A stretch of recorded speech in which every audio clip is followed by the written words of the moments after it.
तो स्टूडेंट्स, आज हम बात करने वाले हैं कि बोर्ड परीक्षा में लिखते समय अभी भी हमें कौन सी चीज़ों को ध्यान रखना चाहिए ताकि हमारे जो है क्वेश्चंस का आंसर सॉलिड और सटीक बन सके। इसके लिए आज मैं बात करूंगा आपसे कि कहाँ जो है समस्या आती है। जैसे ये एक विद्यार्थी की हमारे यहाँ टॉपर स्टूडेंट्स की कॉपी है और उन कापियों को लेकर के मैं आपको ये दिखाने का प्रयास करूंगा कि कहाँ पे कमी होती है एग्जामिनेशन में।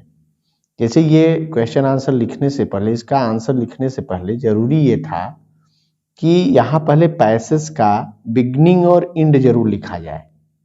किसी भी, जैसे ये unseen passage, answer the question number 1, ये क्या है? अनसीन पैसेज का पहला क्वेश्चन बनता है। ये इंटरमीडिएट की कॉपी है, आप देख सकते हैं। तो इसमें जो है ये साफ साफ आपको समझने की जरूरत है कि मैंने इस बच्चे को 88 नंबर दिया है, लेकिन मैं आपको बता दूं कि इस बच्चे को मैंने ये 88 मार्क्स, 88 मार्क्स जो दिया है, ये इतने के ही योग्य नहीं है, बल्कि इस विद्यार्थी की जो कॉपी है वो मैं आपको बता दूं कि कम से कम ये 90 प्लस की कॉपी होगी। 90 प्लस में अब 95 भी हो सकता है, नो डाउट। इसमें भी आपको समझने की जरूरत है कि ये जो है विद्यार्थी ने बहुत मेहनत किया है और इसकी कॉपी अभी दिखाता हूं, आप खुद कहेंगे कि वास्तव में बेहतरीन लिखा है। देखिए कितना स्पष्ट आंसर लिखा है। जैसे सेक्शन ए रीडिंग सेक्शन है, आप जानते हैं। आंसर देखिए, मैंस लाइफ शुड बी, यहाँ ये गलत हो गया, सो इसे मतलब नहीं है। और कितने बारीकी से इसको कट किया गया है, ये काफी गंदी भी न दिखे। Men's life should be full of dangers and difficulties, उसमें पूछा ही गया है यही आंसर, इसलिए ये सॉलिड आंसर है। और सॉलिड आंसर है तो इसका जो है मार्क नहीं कटेगा। इसलिए यहाँ जो है ये मार्क कटने की बात नहीं हो पाएगी इसमें, यानी इसमें पूरा का पूरा नंबर एग्जामिनर को देना ही पड़ेगा, क्योंकि इतनी ही बात लिखनी है उसने, विद्यार्थी ने लिखा। दूसरी देखिए इंपॉर्टेंट पॉइंट कि हालांकि बोर्ड परीक्षा में आपको यहाँ से आंसर नहीं लिखना होता, आंसर पीछे से लिखना है, लेकिन ये जो है यहाँ PTO लिखकर ये दर्शाया कि मैंने आगे आंसर लिखा है, ये आपको इंडिकेट जरूर करना चाहिए अपनी कॉपी में। देखिए सेकेंड क्वेश्चन में भी आंसर कितना सटीक लिखा गया है। ये आंसर का डालने का तरीका देखिए, इसे आपको जरूर जान डालना चाहिए। आंसर बी है, यहाँ 1B डालना चाहिए, 1 लिखना चाहिए कि 1 का B कर रहे हैं, ये कमी थोड़ी सी है, इसको सुधारना है। उसके बाद लिखा आंसर देखिए, पूरा आंसर लिखा है। If we want to succeed in our life should be full of danger and difficulties because the person who welcome risk become successful in their life. यहाँ पर कुछ कमियां हैं, इसको यदि इम्प्रूव किया जाएगा। पर्सन हु वेलकम रिस्क, यहाँ जो है ये पर्सन सिंगुलर नंबर में है और हु के साथ वेलकम रिस्क यानी वेलकम्स होना चाहिए, ये ग्रामर की मिस्टेक हो गई। बीकम, अब यहाँ बीकम भी नहीं होना चाहिए क्योंकि ये पर्सन सब्जेक्ट है, तो इसी का वर्ब ये भी बन जाएगा, यानी बिकम्स। और सक्सेस नहीं होता, ये सक्सेसफुल होना चाहिए, ये गलती किया था। फिर भी अप्रिशिएट करने के लिए बच्चे को 3 नंबर दिया गया है। तो इस तरह से यदि थोड़े छोटी ग्रामर्स जो मिस्टेक होंगी उनको यदि आप ध्यान देके आंसर लिखेंगे तो आपको पूरे मार्क्स मिलने ही चाहिए। इसी तरह देखिए नेक्स्ट क्वेश्चन को जब आप देखेंगे, ये है क्वेश्चन नंबर 1 का C, यानी आपको लिखना पड़ेगा कि ये 1 का C है। और जब ये लिखेंगे तो उसके बाद एग्जामिनर को ये लगेगा कि हाँ 1 का C है। कभी कभी होता क्या है कि एग्जामिनर जो है कंफ्यूज होते हैं, या एग्जामिनर जब क्लियर नहीं हो पाते कि ये किस क्वेश्चन का आंसर है, तो उसमें आपका मार्क जो है कम होने के, क्योंकि वो नेगेटिव इम्पैक्ट होता है एग्जामिनर के मस्तिष्क पर, इसलिए इंडिकेशन बहुत मस्ट होता है। इसका आंसर देखते हैं, तो वीकर्स आर फ्राइटेंड बाय पेटी डिफिकल्टीज। वीकर्स जो है कमजोर लोग जो है छोटी छोटी कठिनाइयों से भी फ्राइटेंड यानी भयभीत हो जाते हैं। किससे भयभीत हो जाते हैं, यही आंसर क्वेश्चन पूछा गया था, तो इसमें भी 3 नंबर मिला। फिर है 1 का डी, यहाँ भी आपको लिखना पड़ेगा 1 डी, और 1 डी में फर्स्ट, क्योंकि इसमें फर्स्ट सेकेंड थर्ड है, ठीक है। इसमें क्या है, natural is the opposite of artificial. यहाँ पूछा गया था कि आर्टिफिशियल का अपोजिट क्या है, तो नेचुरल जो है वो आर्टिफिशियल का अपोजिट है। ये 3 नंबर का क्वेश्चन बन गया था। हालांकि ये इतना वो जो है 3 नंबर का क्वेश्चन छोटा क्वेश्चन नहीं बनता, लेकिन फिर भी यहाँ 3 नंबर का क्वेश्चन है, इसमें एक भी मार्क नहीं कटा, यानी पूरा पूरा नंबर मिला, यानी इसमें 3 में 3 मार्क्स दिया गया, क्योंकि अब इसमें यही लिखना ही है, तो इसमें अलग से क्या लिखना है। अभी कुछ विद्यार्थी तो ये समझते हैं कि जितना अधिक से अधिक लिखेंगे उतना अच्छा नंबर मिलेगा, जो उचित नहीं है। ऐसा नहीं होता, आंसर जितना पूछा गया है आपको आंसर उतना ही लिखना है। उससे ज्यादा आंसर लिखने का प्रयास करेंगे तो बल्कि वो एग्जामिनर के ऊपर नेगेटिव इम्पैक्ट डालता है। इसलिए आपको इसको बहुत डिटेल लिखने की जरूरत नहीं है। यदि पूछा गया कि नेचुरल का अपोजिट क्या है या आर्टिफिशियल का अपोजिट क्या है, तो एक सेंटेंस आप बना करके यहाँ ये जरूर कर सकते हैं कि इस नेचुरल को भी अंडरलाइन कर दीजिए और आर्टिफिशियल को भी अंडरलाइन कर दीजिए ब्लैक पेन से। इससे क्या होगा कि ये स्पेशल वर्ड्स नजर आएंगे, ठीक है। इसी तरह नेक्स्ट क्वेश्चन को देखिए, क्वेश्चन नंबर 3 जो है, इसमें लिखना है अफ्रेड मीन्स फियर। उसमें पैसेज में आया है और पूछा गया है क्वेश्चन कि अफ्रेड की मीनिंग लिखिए। ये भी 3 नंबर का क्वेश्चन बना, तो यहां भी क्या करना था, अफ्रेड मीन्स फियर। यहाँ अफ्रेड को अंडरलाइन करना है, फियर को अंडरलाइन। वैसे इसमें फुल मार्क्स मिले हैं, यानी आप ये देख सकते हैं कि इसमें 15 में 15 नंबर, यानी 15 नंबर का जो अंतिम पैसेज होता है, उस 15 नंबर में विद्यार्थी को 15 के 15 मार्क्स मिल गए हैं। कारण ये है कि कोई भी कमी नहीं है और कहीं भी ये जो है अवसर नहीं दिया गया एग्जामिनर को कि वो नंबर काट सके। तो निश्चित रूप से यदि आपने इस तरह से क्वेश्चन का आंसर दिया है, मैं आपको बता दूं कि ये 15 आउट ऑफ 15 ये आपका 100% मार्क हो गए। तो इसी तरह से ये छोटी छोटी कमियां हैं, इनको आपको ध्यान देकर हल करना पड़ेगा। इसी तरह नेक्स्ट क्वेश्चन है, तो इसमें जो है आंसर मोर था, तो पूरा का पूरा आंसर नंबर दिया गया। या सोर्स ऑफ क्वेरल, ये पूरा 2 मार्क्स दिए गए। मर्सीलेस, इसमें भी 2 मार्क्स दिए गए। नेक्स्ट क्वेश्चन जो बनता है, जिसे मैं बात करूं, तो यहाँ जो है ये देखिए वोकैबुलरी के क्वेश्चन है, तो इसमें भी 2 नंबर का था, ये 2 नंबर पूरा मिला। ये भी 2 नंबर का था, ये भी पूरा मिल गया। अब यहाँ देखिए ग्रामर में ये भी 2 नंबर का है, कहीं भी गलत नहीं लिखा बच्चे ने, तो नंबर काटने का कोई चांस ही नहीं है। The teacher said that the sun sets in the west. यहाँ देखिए ये सदा सत्य रहने वाली बात थी, इसका टेंस नहीं बदला और ये जो है सेड को सेड में रहने दिया, यानी पूरा का पूरा सही है, इसलिए 2 में 2 नंबर मिला। ये जो है सिंथेसिस का क्वेश्चन था, इसको although she is rich she is not happy, ये जो है इसमें भी 2 के 2 नंबर मिले हैं। इसी तरह ये नेक्स्ट क्वेश्चन पैसिव वॉइस बनाने के लिए था, तो ये भी जो है पैसिव वॉइस सही है। Let all the windows be opened, 2 marks का है, तो ये भी तो 2 मार्क्स मिल गया, ठीक है। यहाँ है रमेश इज जूनियर टू, यहाँ जूनियर के साथ 2 लगता है, ये सिंटेक्स का क्वेश्चन है, तो यहाँ सही भर गया, ये भी पूरा का पूरा नंबर मिल गया।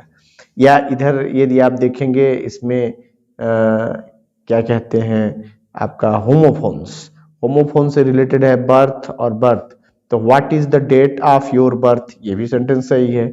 बर्थ यानी सीट होती है, I reserve my berth in the Punjab Mail, ये भी सही है। इसलिए देखिए इसमें भी 2 के 2 मार्क्स, यानी 100% मार्क मिल रहे हैं, तो ये 100% मार्किंग कही जाती है।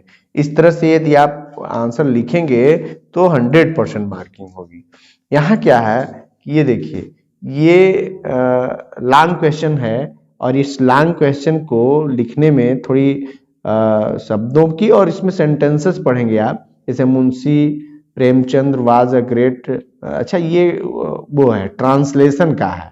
ट्रांसलेशन में ये जो है क्वेश्चन जो है 5 मार्क्स में ये 4 मार्क्स मिले हैं।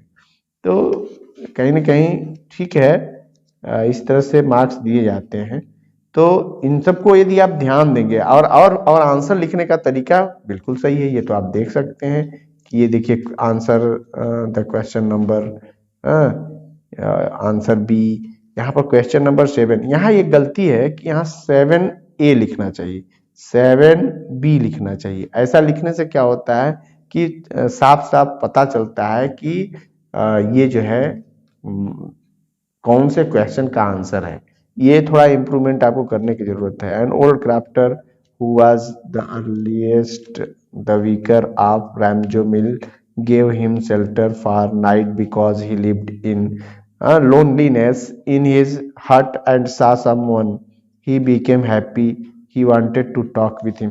देखिए ये आंसर बनाया जरूर गया है, लेकिन ये आंसर पूरा पूरा सही और सटीक नहीं बैठ रहा है। इसलिए आंसर बनाइए तो ये ऐसा ध्यान दे के बनाइए कि वो सही और सटीक आंसर बने। ये है लॉन्ग क्वेश्चन। इस लॉन्ग क्वेश्चन को भी लिखने का तरीका ठीक है, और इस तरह से ये देखिए ये पूरा का पूरा क्वेश्चन ऐसा सेट है कि एक पेज में आया और इसमें अपनी बात कहने का पूरा प्रयास किया गया, तो इसमें भी नंबर दिए गए। अब ये है कि फुल मार्क नहीं दिए गए, इसमें कारण ये है कि कुछ ग्रामेटिकल मिस्टेक हो गई है। तो इन सब चीज़ों को यदि आप ध्यान देंगे तो मुझे लगता है कि आपका जो है मार्क कटने वाला नहीं है। ठीक है, ये है देखिए क्वेश्चन नंबर 9 है, ये पोएम से रिलेटेड क्वेश्चन जो बना है ये यहाँ है। तो इसमें जो है poet was driving from her parents home last Friday, ये भी सही है, तो 2 मार्क्स कंप्लीट मिले हैं। पोएटेस मदर वाज टेकिंग यान and her mouth opened, poetess की माँ जो है जम्हाई ले रही थी और उनका मुंह खुला हुआ था। तो ये भी जो है 2 मार्क्स मिला ही। इसमें लिखना था कि किस चैप्टर से एक पोएम का नाम लिखिए और उस पोएटेस का नाम लिखिए। तो यहाँ पर जो है पोएम का नाम और पोएटेस का नाम भी सही लिखा है। इसका मतलब पूरा का पूरा 2 मार्क्स। स्पष्ट यदि लेखनी होगी, और लेखन शैली देखिए, लेखन शैली ये मैंने समझाया था बच्चों को कि ये जब भी आंसर डालिए तो एक लाइन छोड़कर डालिए, फिर आंसर लिखने के बाद एक लाइन छोड़ करके फिर आंसर नंबर डालिए, फिर एक लाइन छोड़कर आंसर लिखिए, फिर एक लाइन छोड़कर आंसर नंबर, यानी इस तरह से एक प्रोसीजर में ये सिस्टमेटिकली वर्क करेंगे तो आपकी कॉपी इफेक्टिव होगी और मार्क भी आपको अच्छे मिलने वाले हैं। ये देखिए सेंट्रल आइडिया, सेंट्रल आइडिया देखिए, तो सेंट्रल आइडिया को पढ़ते हैं और देखते हैं, ये 5 आउट ऑफ 5 है। तो ये है my mother at 66, the poem my mother at 66 has been composed by Kamala Das. The poem is based upon the theme of advancing age, fear of loss and separate association with it. The poetess has gone to see her mother. When she sees her mother face, she realizes that her mother is getting old. She feels a great pain for her mother's youth and beauty. She keeps away her sorrow by seeing out sprinting trees, merry children coming out of their homes. At the time of farewell, she smiles and smiles and thinks that she will see her mother again. तो ये जो है poem, हालांकि इसमें भी कुछ कमी रह गई है, यदि इसको और बेहतर करना होता, जैसे सेंट्रल आइडिया लिखते समय क्या चाहिए कि यहाँ सबसे पहली लाइन में ही आपको, जैसे ये तो लाइन लिखी गई है, यहाँ जो माई मदर एट 66 है इसको ब्लैक पेन से अंडरलाइन कर दीजिए, कमला दास जो है इसको अंडरलाइन कर दीजिए, और उसके बाद यहाँ लास्ट में आपको लिखना चाहिए, ये होता है लिटरेरी एप्रिसिएशन, ये हेडिंग डाल करके ये आपको लिखना चाहिए, लिटरेरी एप्रिसिएशन। ये लिटरेरी एप्रिसिएशन क्या है, तो इसमें आपको इससे रिलेटेड, इस चैप्टर से रिलेटेड जो है मुख्य बिंदुओं को या मुख्य प्रभावकारी बिंदुओं की इस पोयम में किस बात के बारे में वर्णन किया गया है, ये आपको दर्शाना पड़ेगा। और यदि ऐसा दर्शा देते हैं तो आप जानिए कि कंप्लीट हो जाएगा। यानी नंबर 1 डाल दीजिए कि इसमें पोएटेस अपनी माँ के प्रति अपने गहरे प्रेम को वर्णन कर रही हैं। इसको हिंदी में मैं बता रहा हूँ, अंग्रेजी में आप लिखेंगे कि in this poem the poetess has described about his deep love for her mother. दूसरे नंबर पर डाल दीजिए कोई एक लाइन हो जिसमें कोई फिगर्स ऑफ स्पीच प्रयोग किया गया हो, उसको दर्शाइए। पोयम में अक्सर जो है वो राइमिंग स्कीम होती है, उसको डालिए। यानी 1 2 3 पॉइंट, कम से कम 3 पॉइंट आपको लिखना होगा। पहला तो पोएटेस ने क्या वर्णन किया, दूसरा ये कि इसमें कौन सी rhyming word A B C वगैरह, या A B C D E F G, इस टाइप की राइमिंग होती है सोनेट की। तो इसको यदि हम ध्यान दे करके करें तो शायद मुझे लगता है कि ये लिटरेरी एप्रिसिएशन लिख देने से ये और भी इम्प्रेसिव हो जाएगा, प्रभावकारी। इसमें बहुत टाइम नहीं लगता। हर पोयम की जो है आप सेंट्रल आइडिया तैयार करते समय उसकी एप्रिसिएशन जरूर तैयार करिए। चलिए नेक्स्ट देखते हैं। ये क्वेश्चन है, ये भी शार्ट क्वेश्चन है, तो इसमें मार्क्स मिले हैं, 4 मार्क्स का है, 3 मार्क्स मिले हैं। कुछ ग्रामेटिकल, बच्चे थोड़ी ग्रामर की मिस्टेक करते हैं, इसलिए ग्रामर को बहुत बेहतरीन करने का प्रयास करना चाहिए। ग्रामर गलत ना हो इसके लिए हमें सावधानी बरतने की भी जरूरत होती है। तो इसमें भी 3 मार्क्स मिले हैं। ये देखिए, ये भी लॉन्ग क्वेश्चन है। ये लॉन्ग क्वेश्चन रिलेट करता है आपके जो है सप्लीमेंट्री से। सप्लीमेंट्री का लॉन्ग क्वेश्चन टाइगर किंग से है। Jilani Jung Bahadur was the king of Pratibandapuram. He was also known to tiger king, known as tiger king होना चाहिए, यहाँ ये एज का प्रयोग होना चाहिए। Because after the astrologer predict his, ये विद्यार्थी ने बनाने का प्रयास किया है। यही एक्सप्रेशन कमी है थोड़ी यहाँ। इसको लिखने से पहले ये यहाँ आपको डाल देना चाहिए चैप्टर का नाम, उसके राइटर का नाम, उसके बाद जो है स्टोरी, या उसमें यदि पूछा जा रहा है किसी के बारे में तो उसको डिस्क्राइब करना चाहिए।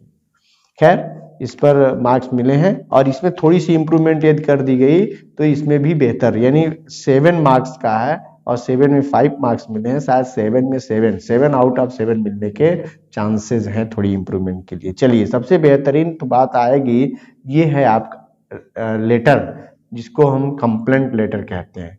कंप्लेंट लेटर लिखते समय हमें सावधानी क्या बरतनी है, ये ध्यान देने की जरूरत है। यहाँ जो है कंप्लेंट लेटर की बात करते हैं, तो जैसे मैं पूरा पढ़ के सुनाऊंगा। इसमें ब्रेकडाउन ऑफ वाटर सप्लाई के लिए कंप्लेंट लेटर लिखनी थी। तो यहाँ देखेंगे आप, तो सबसे पहले यहाँ एड्रेस डाला गया है, अपना एड्रेस, यानी जो भी राइटर है जो लिख रहा है वो अपना एड्रेस डालता है सबसे पहले, फिर उसके बाद डेट डालता है, फिर जिसको आप लिख रहे हैं उसको आप संबोधित करते हुए लिखेंगे। To the editor, the Times of India, Jaunpur. ये देखिए, इनको लिखना था, ये आपके क्वेश्चन में है, ठीक है। तो इसको बाकायदे, अब ये देखिए स्ट्रक्चर है, ये इस स्ट्रक्चर में आपको लिखना पड़ेगा। और यदि आप स्ट्रक्चर में लिख रहे हैं तो मुझे लगता है कि आपके मार्क्स अच्छे होंगे, उसमें जो है कटने के चांस नहीं होंगे।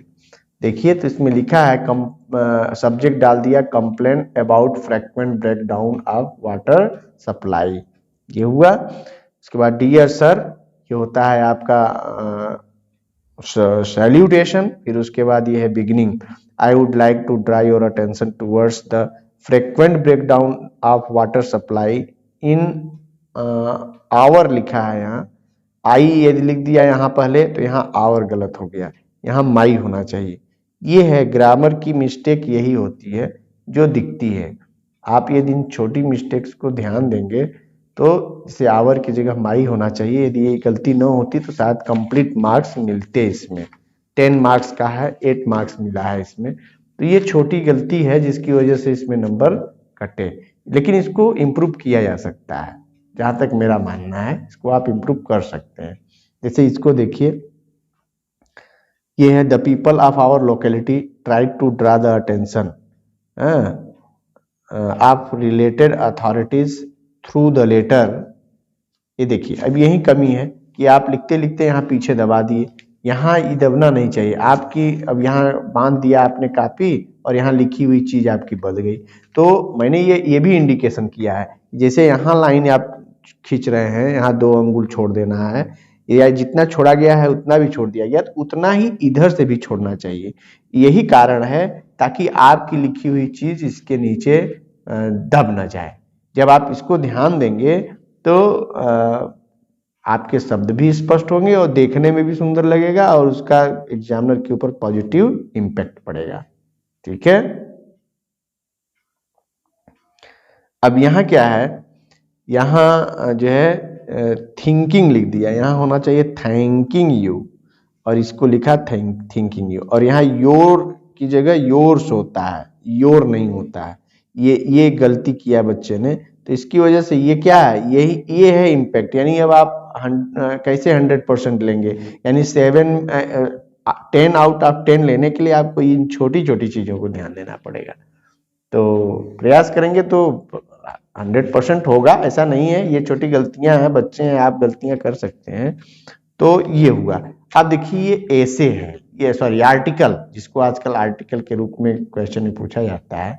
आर्टिकल क्या है, प्रॉब्लम ऑफ पॉल्यूशन, प्रदूषण की समस्या पर लिखना था। बच्चे ने लिखा क्या, देखते हैं। ये भी 10 मार्क्स का है, पूरी कॉपी आप देख लीजिए, इससे आपका पूरा कॉन्सेप्ट क्लियर हो जाएगा। India is facing many problems, the most danger problem is population and second pollution. ठीक है, not only India but also all the world is facing this problem. The biggest cause of pollution is industrial revolution. There are many types of pollution like air pollution, water pollution, noise pollution and chemical pollution. अब देखिए, इसको लिखने के से पहले क्या करना था, ये जो बातें इधर लिखी जा रही हैं इसका एक आउटलाइन यही बनाना था, इतना में एक आउटलाइन तैयार करना चाहिए था। यानी यहाँ जो है इसको बनाते समय सावधानी ये करनी थी कि जब आप लिख रहे हैं तो एक यहाँ कोने में एक बॉक्स नुमा आकार दे करके आपको चाहिए कि आप आउटलाइन लिख दीजिए, और आउटलाइन लिखते समय इसको जो है यहाँ आपको देना पड़ेगा। ये जैसे इसमें हेडिंग क्या क्या आई है अब आप देखेंगे तो सबसे पहला तो हो जाता है इंट्रोडक्शन, यानी आप यहाँ डाल दीजिए कि ये इंट्रोडक्शन है, इंट्रोडक्शन। फिर उसके बाद आप क्या लिख रहे हैं, उसके बाद आप लिख रहे हैं एयर पॉल्यूशन, ये हो गया आपका एयर पॉल्यूशन। यानी आप ये आउटलाइन एक जो है बना करके ये दिखा देंगे एक बॉक्स में, तो इससे क्या होता है कि एक छवि दिख जाती है। अब यहाँ पर काज आपने लिखा है तो आप काज डाल दीजिए, सॉरी CAUSE होता है, सॉरी CAUSE काज। इसके बाद यहाँ क्या है, डिजीज, यानी इससे बीमारियां क्या क्या हो रही हैं। ठीक है, तो ये भी आप SEASE डिजीज हो गई आपकी। वाटर पॉल्यूशन है, यानी आपने जितनी हेडिंग लिखी है आप इसको यहाँ प्रदर्शित करेंगे तो ये क्या होगा कि ये जो है स्पष्ट दिखता है। ठीक है, और यदि आप इस तरह से लिखेंगे तो थोड़ा इंप्रेसिव, जैसे यहाँ फिर अगली हेडिंग हम बन रही है, इसमें 8 मार्क्स मिले हैं, 8 आउट ऑफ 10। इसको आप देखेंगे तो 8 आउट ऑफ 10 है। इसमें कुछ चीज़ों को डालने का प्रयास किया है बच्चे ने, ऐसा नहीं है। अब इसमें क्या है कि यहाँ नॉइज पॉल्यूशन डाल दीजिए, ये हो जाएगा आपका नॉइज पॉल्यूशन। ये क्या होता है कि इससे एक आउटलाइन देखने को मिलती है। अब इतना ही नहीं, अब ये एक बॉक्स में आपने आउटलाइन यहाँ ऊपर आपको दे देना चाहिए कि ये आउटलाइंस हैं, ये आप लिख देंगे तो इससे क्या होगा कि ये कुछ है नहीं, लेकिन इतना लिख देने से थोड़ा सा सौंदर्य। अब आप अब ये आउटलाइन डालिए, पहले ऊपर हेडिंग डाल दीजिए, क्वेश्चन मार्क्स क्वेश्चन नंबर दे दीजिए, उसके बाद आउटलाइन डालिए, फिर यहाँ एक कोटेशन आपको कम से कम जो है कॉमन कोटेशन 2-4 ठो याद रखना चाहिए। नहीं जरूरी नहीं, कुछ कॉमन का मतलब होता है वो कोई भी टॉपिक पूछा जाए उसे, जैसे पॉल्यूशन, पॉपुलेशन या प्रॉब्लम, एक प्रॉब्लम पर यदि आप कोई भी प्रॉब्लम आ गई आप उस कोटेशन को डाल सकते हैं। इससे क्या होगा कि इंप्रेशन बढ़ जाता है। वो कोटेशन केवल अंग्रेजी का होगा ये मायने नहीं रखता, अंग्रेजी, हिंदी, संस्कृत, कोई एक कोटेशन आप यहाँ डाल सकते हैं। और कोटेशन लिखने के बाद उसके बाद यदि आर्टिकल लिखना शुरू करते हैं तो ये यही 8 मार्क्स जो है वो 10 मार्क्स में बदल जाएगा। ये 8 मार्क्स आपका 10 में बदल जाएगा। तो इस तरह से मैंने पूरी कॉपी दिखा करके आपको ये बताने का प्रयास किया कि इसमें जो है और क्या इम्प्रूवमेंट हो सकती है, ताकि ये जो 8 मार्क्स कैसे जो है ये 88 मार्क्स कैसे ये 98 में कन्वर्ट हो सकता है, मैंने ऐसा बताने का आपको प्रयास किया। यानी ये 100 में 100 आउट ऑफ 100, यहाँ आपको 88 आउट ऑफ 100 मिल रहा है, जबकि हम चाहते हैं कि 98 आउट ऑफ 100 हो जाए। इसके लिए मैंने आपको गाइड करने का प्रयास किया। तो मुझे लगता है कि आपको ये अच्छा लगेगा और आपको ये इम्प्रूवमेंट करनी चाहिए। ठीक है, चलिए तब तक के लिए आप सभी को बोर्ड परीक्षा की ढेर सारी शुभकामनाओं के साथ आज बात यहीं खत्म करते हैं। फिर मिलेंगे कुछ न कुछ अच्छे जो है आपके मूल्यांकन प्रणाली के साथ, ताकि आप अपने आप को इम्प्रूव करते रहिए।